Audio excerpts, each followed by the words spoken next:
everybody. How are we doing so far? Good, all right. So the two acts that I'm not happy about having to follow. But we're going to see what we can do and get you out of here and home to bed as quickly as possible. So there are a few things to do for me. I want to hear a poem. I want to learn something I didn't know. I want to say yes at the end, because I'm sick of saying so.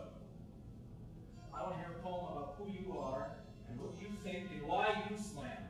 I don't know about my poem. I think I know who I am. I want to hear a poem about revolution, about fists raised high and hips shaking in a rumble like a rumba. I want to hear a poem about struggle so that when I open my mouth, I can step outside myself. And because every second matters, I want to hear long poems and short poems about time and its limits. I want to hear a poem that attacks the status quo, that attracts the claps, the patch, the fat slows, makes the crowd pass a hat and pack my pack and stack and go. I want to hear a poem, I want to feel a poem, I want to read a poem that'll make this crowd yell, "Ho! Oh! Thank you. I want to hear a poem that'll make poetry famous. I want to read a poem that will burn my initials into the sun. I want to write a poem sitting in the middle of a burning building, standing in the fast lane freeway, falling from the Empire State Building. I don't want to bury poetry.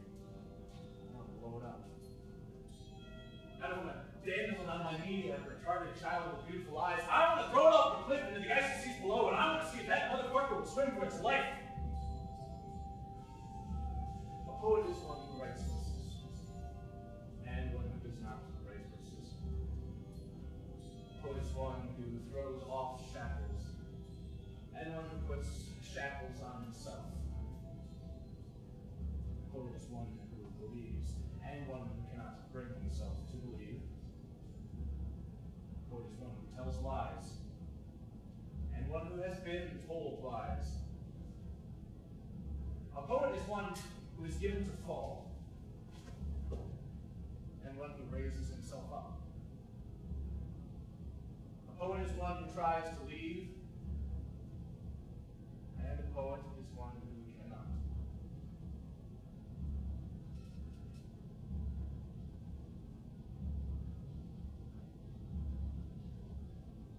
I have a dear friend who keeps telling me that art is ultimately about loneliness. After all, he says, solitude is the profoundest fact of the human condition, and man is the only being who knows he is alone.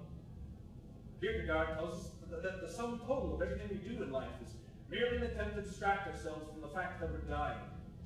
We're merely trying to distract ourselves from the messy architecture of the self, the sense of loneliness and pointlessness and loss that pervades our every waking, thinking moment. I'm beginning to come around to this, I'm starting to say, but another dear friend chimes in.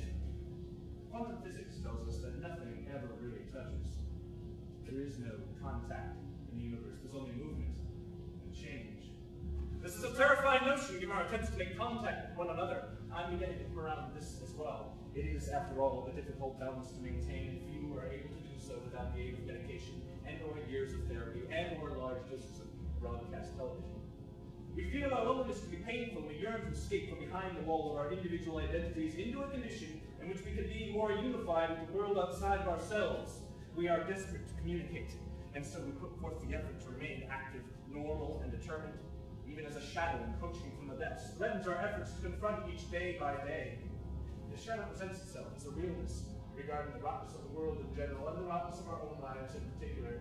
But this realness is merely a mask of the true essence of the beast, which is an overwhelming estrangement from humanity. The more persuaded you are of your unique access to this realness, the more convinced you are that only you can see the shadow, the more afraid of engaging with the world you become. And the less you engage with the world, the more perfidously happy face the rest of humanity seems for continuing to engage with it. How could we not feel estranged? Indeed, how not? All of a sudden, I realized how very hungry I was to construct and inhabit an imaginary world. This hunger felt like a loneliness of which I'd been dying.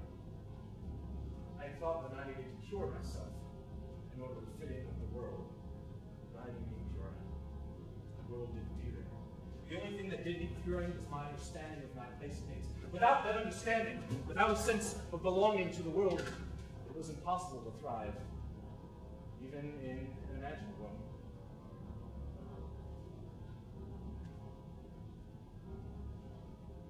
There are places and moments in which we are so alone that we see the world entire. You're the artist. Surely you've at least attempted to describe this imaginary world. Yes.